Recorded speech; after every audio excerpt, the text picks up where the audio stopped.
তশরিফ নিলেন নবী আমার মা আমিনার ঘরে তশরিফ নিলেন নবী আমার মা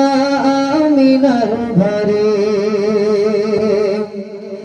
দোজাহানে রাসূল পাক এলেন সবার পরে দোজাহানে রাসূল পাক এলেন সবার পরে তশরিফ নিলেন নবী আমার মা আমিনার ঘরে